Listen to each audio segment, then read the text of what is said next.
Hey guys, and welcome back to my channel. It is day 9 of the 31 days of Halloween challenge, and I'm going to show you how I made my Halloween themed Christmas tree. I don't have it with me, unfortunately. It's already being displayed at work, but here's a picture of it if you didn't see it up close from the thumbnail.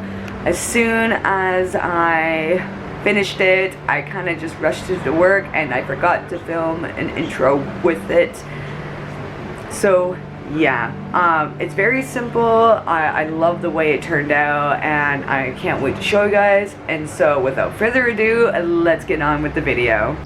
The pattern we are using is McCall's 5778, and we are using the big size tree, not the little one, although the little one is actually pretty cute, but we're gonna focus on the big one for this video. All right, okay, cool. So this pattern piece doesn't have different sizes, it's all in one size for each tree. So cut out the tissue paper pattern and cut out 3 contrast colors and 3 outer fabric.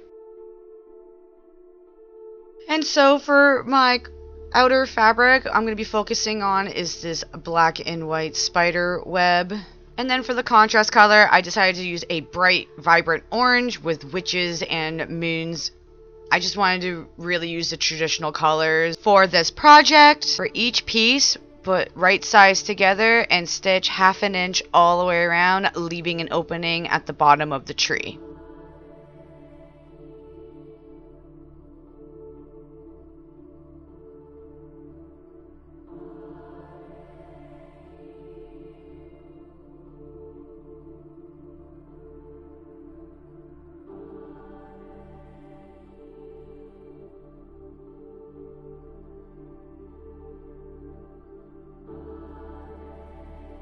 For each corner part of the tree, you want to do a small clip so that it will give you that nice sharp corner. And while you're doing that, clip each point of the tree so that will also look really sharp once we pull this thing inside out.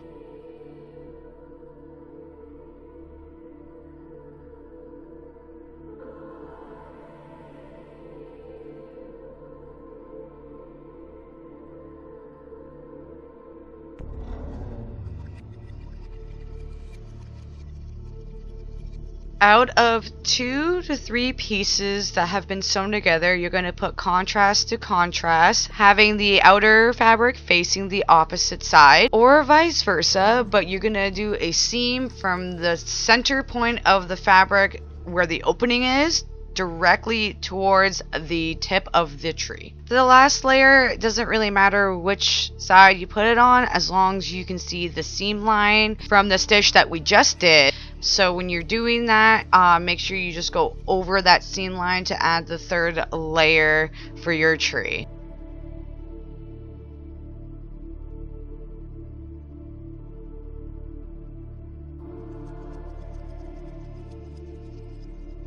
Once you have finished that, it is time to stuff the crap out of this tree. Just remember when you're stuffing the tree, do the tips first, every corner, and then do the rest. Once you have done that, pin the openings together like so, and then start proceeding to do your slip stitch to close the entire tree up. I went a little aggressive with my pins, but yeah, there's a lot of slip stitch going on here. And this is how I finished the openings. I think it looks fantastic, and I can't wait to make more little trees for my table that is coming up in a couple of weeks. I did a lot of stuff off camera because my camera died, but I did add some green little bells at the tip of the tree, and I also added some purple string lights because I needed a little bit extra when it comes to my displays at work. And that is it, guys, on how I made my Halloween themed Christmas tree. I hope you guys liked it. I really like how it turned out because it's so easy to make. I think I might make some more for my neighbors around me, considering they're all excited for Christmas. And if you guys did like this video on how I made my Halloween themed Christmas tree, give this video a nice like. And if you like to follow me on my other social media accounts, all the links are down below in the description box as well. make sure you subscribe to my channel to see more further content I will be doing for the rest of October for the 31 Days of Halloween Challenge. And as always, guys, thank you so much for watching. I greatly appreciate it, and I will see you all in tomorrow's video. Take care. Bye!